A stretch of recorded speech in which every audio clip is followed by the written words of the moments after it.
नमस्कार दोस्तों, मैं हूं आपके साथ अशोक कुमार। अपन बात करेंगे 10वीं क्लास की गणित के बारे में। 10वीं क्लास की गणित के में अपन चैप्टर पढ़ेंगे। सबसे पहले चैप्टर कौन सा पढ़ेंगे? पहला चैप्टर। कौन सा चैप्टर? पहला चैप्टर, जिसका अपन नाम पता करते हैं। क्या नाम है पहले चैप्टर का? Real numbers. क्या नाम है? रियल नंबर्स, जिसको हिंदी में क्या कहते हैं अपन? वास्तविक संख्याएं। क्या कहते हैं? वास्तविक संख्याएं। इस चैप्टर के बारे में अपन ने पिछली क्लास में पढ़ा है, 9वीं क्लास में भी पढ़ा है। तो अपन बात करते हैं इस चैप्टर के अंदर क्या क्या चीजें हैं और क्या क्या है, क्या क्या नहीं है, अपन बात करते हैं। देखो, सबसे पहले मैं बात करता हूं कि वास्तविक संख्याएं कितने प्रकार की होती है। कौन सी संख्याएं? वास्तविक संख्याएं कितने प्रकार की होती है? एक नंबर, कौन सी संख्याएं?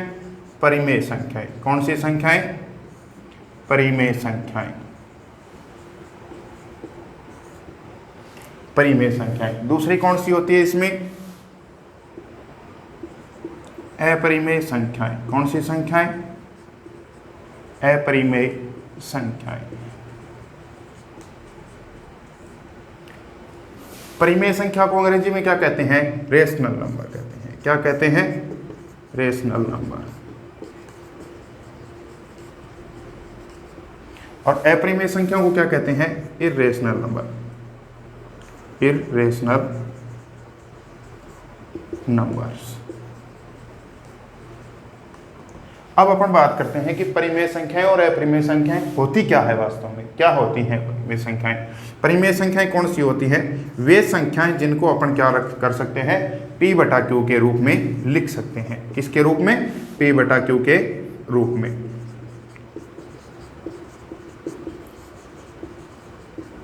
लिखा जा सकता है। कौन सी संख्याएं कहलाती हैं? परिमेय संख्याएं। और जहां क्या नहीं होना चाहिए, ये जो Q है अपने पास में, क्या है? Q का मान क्या नहीं होना चाहिए? 0 नहीं होना चाहिए। Q का मान क्या नहीं होना चाहिए? 0 नहीं होना चाहिए। फिर अपन बात करते हैं कौन सी संख्याओं की? अपरिमेय संख्याओं की। अपरिमेय संख्याएं कौन सी होती हैं? कि वे संख्याएं जिनको क्या नहीं कर सकते अपन? P/Q के रूप में नहीं लिख सकते। P/Q के रूप में नहीं लिखा जा सकता, रूप में नहीं लिखा जा सकता। वे कौन सी संख्याएं होती है? अपरिमेय संख्याएं होती है। कौन सी संख्याएं होती है? अपरिमेय संख्याएं होती है। फिर अपन बात करते हैं कि 9वीं क्लास में अपन ने इन संख्याओं के बारे में क्या पढ़ा था। कौन सी क्लास में? 9वीं क्लास में। 9वीं क्लास में अपन ने पढ़ा था कि अपन परिमेय और अपरिमेय संख्याओं के बारे में अपन ने पढ़ा था कि परिमेय संख्याएं कौन सी होती है। परिमेय संख्याएं कौन सी होती है? परिमेय संख्या के बारे में पढ़ा, प्रसार के बारे में पढ़ा था। किसके बारे में? प्रसार के बारे में, कि संख्याओं के प्रसार के बारे में पढ़ा था। प्रसार, एक तो होता है, प्रसार की बात करता हूं, एक तो होता है मेरे पास में शांत प्रसार।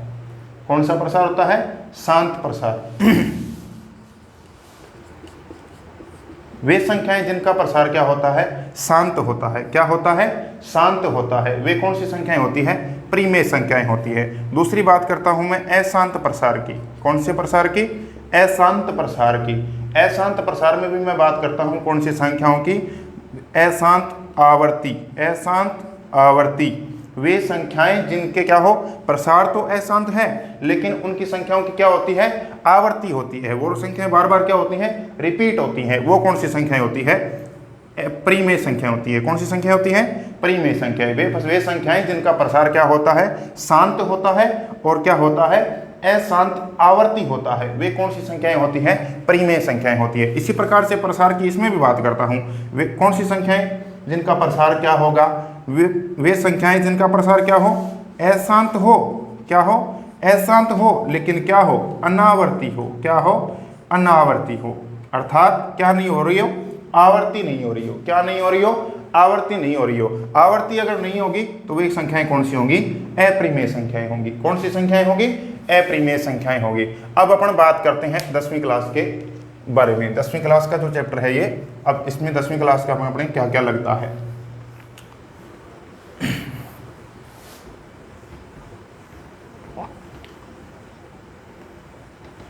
10वीं क्लास के इस पहले चैप्टर में अपने पास में शुरुआत में बात करते हैं अपन अंकगणित की। किसकी? अंकगणित की। अंकगणित में भी बात करते हैं किसकी? अंकगणित की आधारभूत प्रमेय के बारे में। किसके बारे में? अंकगणित की आधारभूत प्रमेय के बारे में। अंकगणित की आधारभूत प्रमेय। ये प्रमेय क्या कहती है अपने को? आधारभूत प्रमेय क्या कहती है अपने को? ये कहती है कि किन्हीं भाज्य संख्या को, किसी भाज्य संख्या को क्या कर सकते हैं अपन? अभाज्य संख्या के गुणनखंडों के रूप में व्यक्त कर सकते हैं। क्या कर सकते हैं? कि किसी संख्या को, किसी भाज्य संख्या को, किसी भाज्य संख्या को, किसी भाज्य संख्या को अभाज्य संख्या के गुणनखंडों के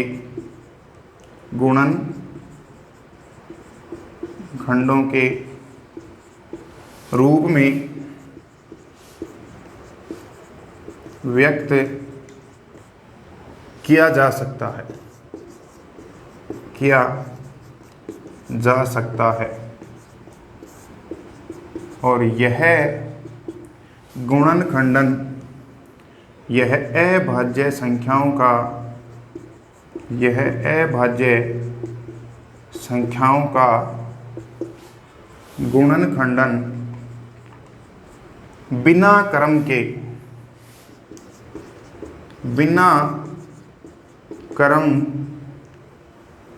के अद्वितीय होता है। क्या होता है? अद्वितीय होता है। अब अपन बात करते हैं कि क्या कह रहा है। क्या कह रहा है? ये कह रहा है कि किसी भाज्य संख्या को अपन क्या कर सकते हैं कि अभाज्य संख्या के गुणनखंडों के रूप में व्यक्त कर सकते हैं। और यह अभाज्य संख्याओं का गुणनखंडन बिना क्रम के क्या होता है? अद्वितीय होता है। क्या होता है? अद्वितीय होता है। अद्वितीय का मतलब क्या होता है देखते हैं अपन। देखिए, जैसे मैं संख्या लेता हूं, कोई क्या लेता हूं? कोई संख्या लेता हूं। जैसे 4 ले लिया मैंने। क्या ले लिया? 4 के जब मैं अभाज्य संख्याओं के गुणनखंड करता हूं, क्या करता हूं? अभाज्य संख्या के गुणनखंडन करता हूं। क्या करता हूं? गुणनखंडन। तो मैं इसको इस प्रकार से लिख सकता हूं कि 2 गुणा में कितना? 2। देखिएगा कितना? 2 गुणा में 2। मैं 4 को और किसी भी प्रकार से नहीं लिख सकता। क्या कर नहीं कर सकता? और दूसरी प्रकार से नहीं लिख सकता। इसको मैं ये भी लिख सकता हूं कि 2 की पावर 2। यह क्या होता है? इस संख्या का अद्वितीय रूप होता है। क्या होता है? अद्वितीय रूप होता है। और अद्वितीय कौन सा नहीं होता उसकी भी बात करेंगे अपन। अद्वितीय कौन सा नहीं होता उसकी भी बात करेंगे अपन। जैसे लिखता हूं अंडर रूट कितना? 4। कितना लिखता हूं? Under root 4। अंडर रूट 4 में बात करते हैं अपन। इसका अगर मान निकालते हैं तो अपने पास में 2 मान आते हैं, प्लस माइनस कितना? 2। और ये क्या नहीं है? अद्वितीय नहीं है। क्या नहीं है? अद्वितीय नहीं है। क्यों? क्योंकि इसमें अपने पास में कितने मान प्राप्त हो रहे हैं? अपने को 2 मान प्राप्त हो रहे हैं। कितने मान प्राप्त हो रहे हैं? 2। इसी प्रकार से मैं बात करता हूं, जैसे 16 है। कितना है? 16 है। कितना है? 16 है। इसकी बात करता हूं, इसके गुणनखंडन करूंगा तो 2 गुणा 2 गुणा में कितना? 2 और कितना? 2। इसको मैं कितना लिख सकता हूं? 2 की पावर कितना? 4। ये क्या है? इसका एक अद्वितीय गुणनखंडन होता है। क्या होता है? अद्वितीय गुणनखंडन होता है। फिर अपन बात करते हैं, देखो आगे क्या कहते हैं।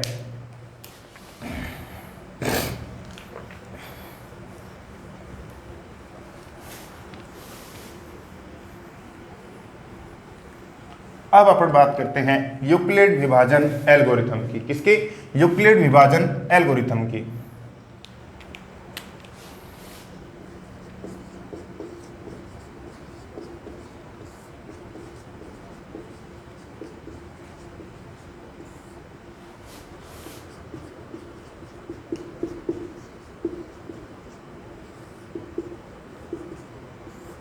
ये 2 चीजें होती हैं। एक तो होता है एल्गोरिथम। क्या होता है? 2 शब्द होते हैं। क्या होते हैं? 2 शब्द। एक तो होता है एल्गोरिथम और एक होता है अपने पास में प्रमेयिका। क्या होता है? प्रमेयिका। इनके बारे में बताता हूं थोड़ा सा मैं आपको कि एल्गोरिथम क्या होता है और प्रमेयिका क्या होता है। एल्गोरिथम क्या होता है? अपने पास में क्या होता है? सुपरिभाषित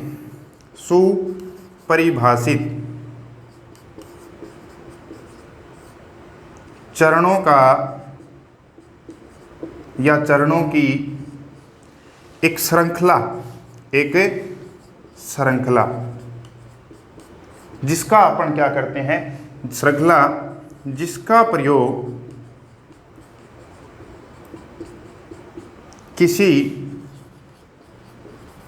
किसी समस्या को हल करने में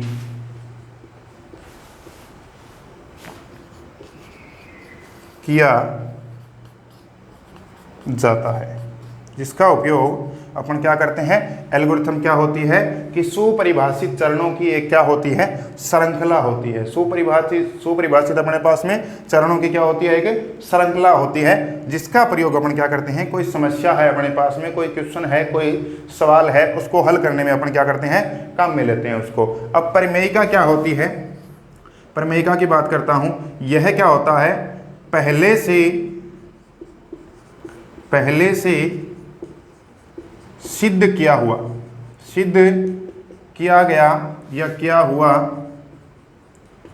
कथन, पहले से सिद्ध किया हुआ कथन जिसका प्रयोग किसी कथन को सिद्ध करने में किया जाता है।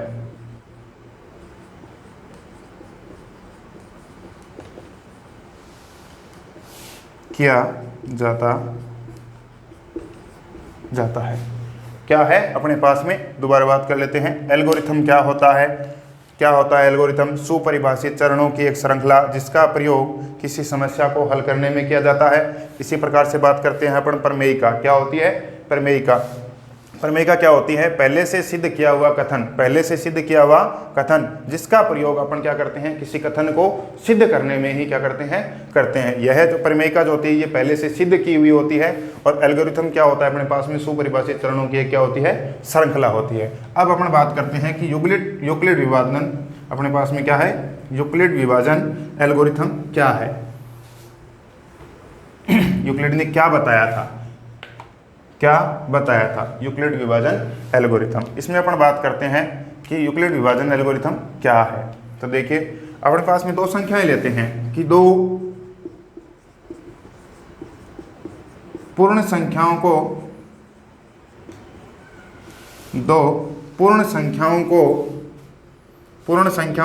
मान लेता हूं मेरे पास में दो पूर्ण संख्याएं कौन सी है, ए व बी। कौन सी है, ए और बी को P व Q के रूप में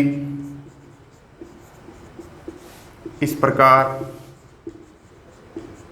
लिखा जा सकता है।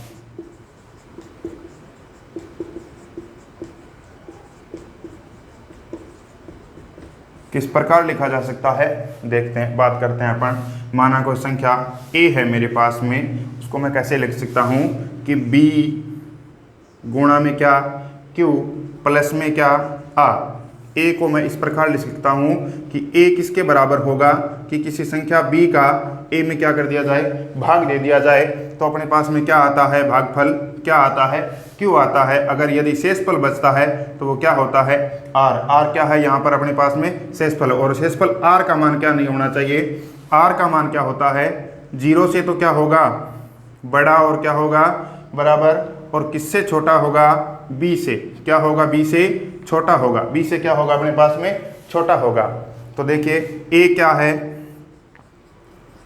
मूल संख्या है, मूल संख्या, b क्या है यहाँ अपने पास में भाजक है जिसका अपन ने क्या दिया है, भाग दिया है, और q क्या है मेरे पास में भागफल, q क्या है भागफल, और r क्या है यहाँ पर शेषफल, r क्या है शेषफल है, r क्या है शेषफल है। जैसे अपन बात करते हैं किसी संख्या की, कोई किस उदाहरण लेके बात करते हैं। जैसे मेरे पास में क्या है 16 है, कितना है 16 में मैं भाग देता हूँ, जैसे कितने का 2 का, कितने का 2 का भाग देता हूँ तो भाग कितनी बार जाता है, 8 बार भाग जाता है। कितनी बार भाग जाता है 8 बार, और कितने आए 16, शेषफल क्या बचा मेरे पास में 0।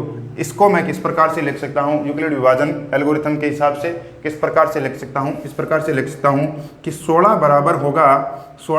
बराबर होगा किसके, कि भाग कितने का दिया अपन ने 2 का, तो 2 गुणा में 8 प्लस में कितना 0, प्लस में कितना 0। इसी प्रकार से अगर मैं 16 में कितने का भाग देता हूँ 3 का, कितने का 16 में कितने का भाग देता हूँ 3 का, ये रहा 16, इसमें भाग देते हैं अपन कितने का 3 का, 3 का भाग देते हैं तो कितनी बार जाएगा 5 बार भाग जाएगा, 5 दिए 15, 5 बार भाग जाएगा, कितनी बार 5 बार, 5 बार भाग गया 15 आया, शेषफल कितना बचा अपने पास में 1। इसको अब मैं किस प्रकार से लिख सकता हूँ यूक्लिड विभाजन एल्गोरिथम के हिसाब से कि ये है अपने पास में कितना 16 किसके बराबर होगा, 16 बराबर होगा 3 गुणा में कितना 5 प्लस में कितना 1। ये क्या है अपने पास में यूक्लिड विभाजन एल्गोरिथम, क्या है यूक्लिड विभाजन एल्गोरिथम। इसके हिसाब से अपन क्या कर सकते हैं, इसकी सहायता से अपन क्या करते हैं संख्याओं का HCF क्या ज्ञात करते हैं महत्तम समापवर्त्य ज्ञात करते हैं, क्या ज्ञात करते हैं महत्तम समापवर्त्य क्या करते हैं ज्ञात करते हैं, HCF ज्ञात करते हैं। अब देखिए अपन क्या करते हैं यूक्लिड विभाजन प्रमेयिका की बात करते हैं।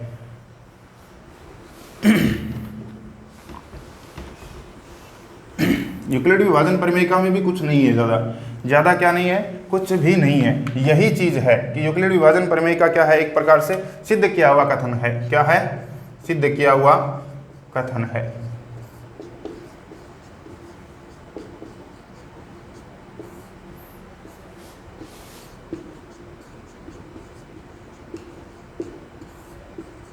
इसमें क्या होता है, चीज़ वही है, a किसके बराबर हुआ BQ प्लस में कितना R। यह क्या कहता है कि R का मान अगर क्या आता है अपने पास में 0 आ जाता है।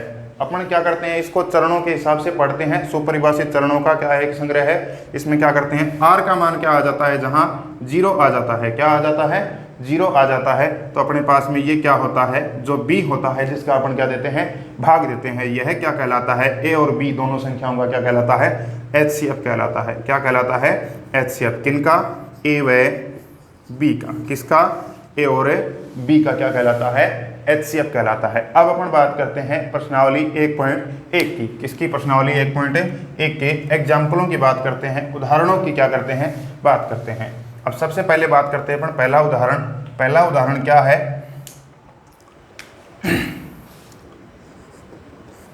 पहला उदाहरण ये भी एक प्रकार का क्या है, एक प्रकार की क्या है एक प्रमेय है, क्या है एक प्रकार की एक प्रमेय है। पहले उदाहरण में क्या कहता है, क्या किसी संख्या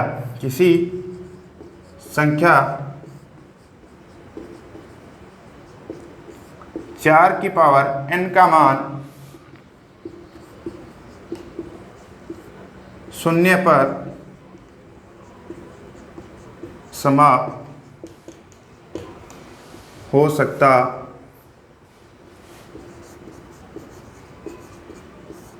है या नहीं, जहां n क्या है, n एक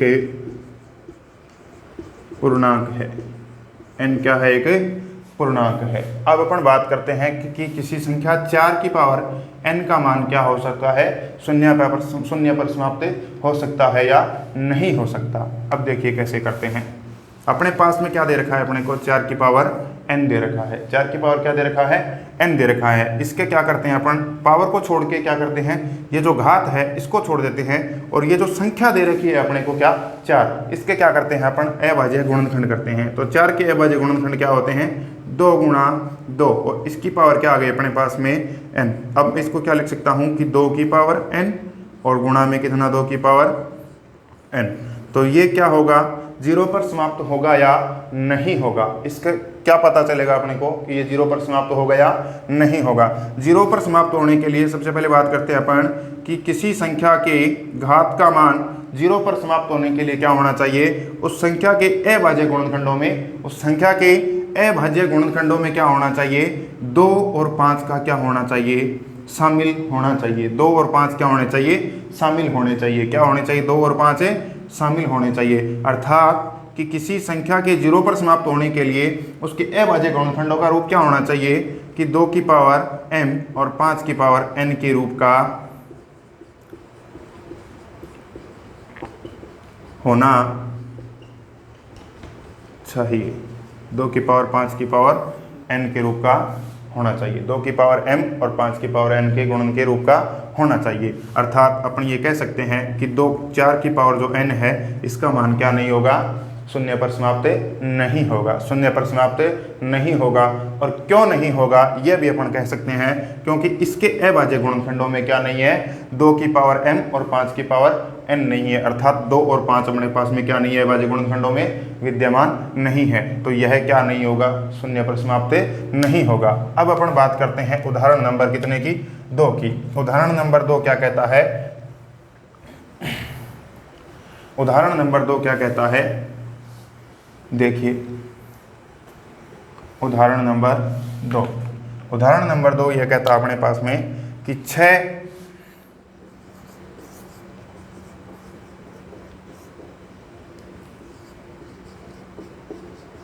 और 20 का HCF ज्ञात करें।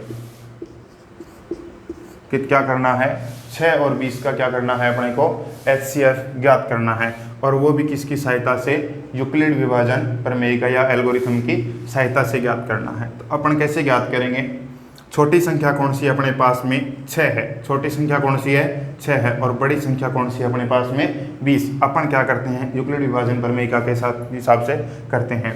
देखिए 20 में भाग देता हूँ मैं कितने का, 6 का, 20 में कितने का भाग देता हूँ, 6 का, कितनी बार गया, कितनी बार गया, 3 बार गया, और बचे कितने, शेषफल कितने बच गए, 2 बच गए। अब ये 6 कहाँ आएगा, यहाँ नीचे आएगा। अब मैं क्या करता हूँ, 6 को यहाँ लिखूँगा, कहाँ लिखूँगा, 6 को यहाँ। अब मैं क्या करता हूँ, इसमें भाग दूंगा, इसमें क्या दूंगा, भाग दूंगा। 2 में कितने का, 6 का, 2 में कितने का, 2 में भाग देना, 2 का भाग देना है किसमें, 6 में, 2 का किसमें भाग देना है, 6 में भाग देना है। तो कितनी बार जाएगा, 3 बार, और कितना बच गया, शेषफल क्या बच गया, 0 बच गया। मैंने आपको पहले भी बताया था यूक्लिड विभाजन प्रमेय का में कि जहाँ शेषफल क्या आ जाए मेरे पास में, 0 आ जाए, अपने पास में शेषफल क्या आ जाए, 0 आ जाए, तो वहाँ जो भाजक होता है, क्या होता है, भाजक, जिसका अपन क्या करते हैं, भाग देते हैं, वह संख्या क्या कहलाती है, HCF कहलाती है। क्या कहलाती है, HCF कहलाती है। इन संख्याओं का 6 और 20 का क्या कहलाता है, HCF कहलाता है। तो 6 और 20 का HCF कितना हो गया, कितना हो गया, 2 हो गया। अब अपन बात करते हैं यूक्लिड विभाजन एल्गोरिथम के हिसाब से, चरणों के हिसाब से। तो चरण कितने हैं अपने मेरे पास में, कितने चरण हो गए, पहला चरण, कौन सा चरण, पहला चरण, कौन सा चरण, पहला चरण। मैं लिखूंगा कि 20 में अपन ने भाग दिया था कितने का, 6 का, 20 में कितने का भाग दिया था, 6 का भाग दिया था। तो कितनी बार भागे गया था, 3 बार भाग गया था, और शेषफल कितना बचा था, 2 बचा था। क्या बचा था, शेषफल 2 बचा था। तो अब अपन करते हैं, देखिए कि 20 बराबर होगा, 20 क्या होगा, बराबर होगा किसके, कि कितने का भाग दिया, 6 का, तो 6 गुणा में कितना, 3, प्लस में कितना, 2। अब अपने पास में शेषफल कितना बच गया, 2 बच गया, और कितना, कितने का भाग दिया था, 6 का। तो अब अपन क्या करेंगे, 6 में भाग देंगे, कितने में, 6 में। तो 6 बराबर होगा किसके, कि 2 गुणा में कितना, 3, और प्लस में कितना, 0, कितना प्लस में 0। अब यहाँ पर अपने पास में शेषफल कितना आया है, 0 आया है। शेषफल कितना आया है, 0 आया है। तो ये क्या होगा, इन संख्याओं का HCF होगा। ये क्या होगा, इन संख्याओं का HCF होगा। देखिए क्या होगा, इन संख्याओं का HCF होगा, कितना होगा, 2। किसका किसका हो गया HCF, 6 और कितने का, 20 का, 6 और कितने का, 20 का, 6 और कितने का हो गया, 20 का हो गया। आज अपन क्या करेंगे, इतना ही पढ़ेंगे। आज अपन क्या करेंगे, इतना ही पढ़ेंगे। अगर वीडियो आपको अच्छा लगा हो तो चैनल को लाइक, शेयर और क्या करें, सब्सक्राइब जरूर करें। धन्यवाद।